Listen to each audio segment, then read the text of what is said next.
Any problem? Yes sir, ये जो अभी आपने मुझे फ़ाइल दी है इससे मैं रीड कर रही थी। एक लड़की है जिसके साथ वर्क प्लेस पे हरासमेंट होती है और वो काफ़ी टाइम तक खामोश रहती है, फिर उसको जॉब से निकाल दिया जाता है। उसके बाद वो उस कंपनी और कंपनी के एमडी पर केस फाइल करना चाहती है, इलीगल टर्मिनेशन का, वर्क प्लेस हरासमेंट का। इस पूरी फाइल में एक चीज़ मिसिंग है सर, जो कि मुझे कंफ्यूज कर रही है। उस लड़की ने पहले केस क्यों नहीं फाइल किया? वो इतनी देर तक खामोश क्यों रही? हो सकता है कोई इसको यूज़ कर रहा हो डेफेमेशन के लिए। सर, कोई लड़की खुद को बदनाम करने की कोशिश क्यों करेगी? एज अ लॉयर आपको इमोशनल हुए बगैर इन्वेस्टिगेशन करनी पड़ती है। वो अब तक चुप थी तो क्यों, और अब उसने बोलने का सोचा तो क्यों? सर, इस तरह के केसेस में औरतें इसलिए खामोश हो जाती हैं क्योंकि उनके किरदार पे उंगली उठाई जाती है। मर्दों को तो कोई गलत नहीं कहता, उनको तो गलत समझा जाता ही नहीं है। हमेशा लड़कियों को, औरतों को गलत होल्ड ऑन। अगर आपने इमोशंस को कंट्रोल करना सीख लें तो शायद अच्छी वकील बन सकती हैं आप। एक काम करें, उनके पास जाएं, उनसे मिलें, उनसे बात करें और उनसे पता लगाएं कि इस केस में ऐसा क्या है जो हमें नहीं पता। And one thing more, meeting के दौरान इस बात का खास ख्याल रखें कि आपको किसी के साथ कोई हमदर्दी नहीं हो। For keeping the peace and for the good behavior, any person who has been ordering by the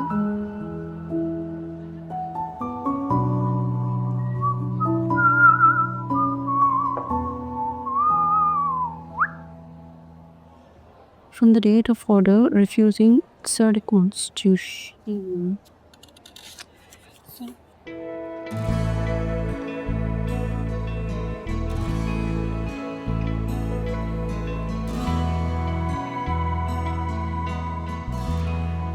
क्या हो गया? तुम लोग मुझे ऐसे क्यों देख रहे हो? यही तो हम पूछना चाह रहे हैं कि क्या हुआ है। क्या मतलब है क्या हुआ है? ये तो तुम बताओगी। इम्प्रेस किया कि इम्प्रेस हो गई? I mean seriously? असरा, सना, तुम लोग का दिमाग अभी तक कॉलेज यूनिवर्सिटी के लॉबी जोक से फंसा हुआ है। मैं केस डिस्कस कर रही थी, पता नहीं क्या क्या सोचते रहते तुम लोग पागल लोग। अच्छा, लेकिन इसमें कोई इतना नाराज होने वाली बात नहीं है। वैसे भी भाई बुरहान साहब हमारे सुपर बॉस हैं। और उनकी पर्सनैलिटी, क्या पर्सनैलिटी है? उनसे तो वैसे ही केस पे बात करने का दिल करने लगता है। एग्जैक्टली है ना।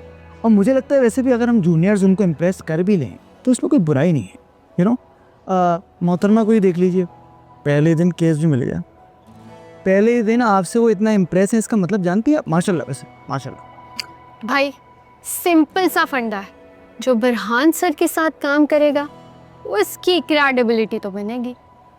क्रेडिबिलिटी तो बात की बात है जानी, पहले उनकी कॉम्प्लेक्सिटी से तो कोई डील कर ले। और तुम लोग जिनको सुपर बॉस समझते हो ना, खुद अपने आप को सुपर डुपर समझते।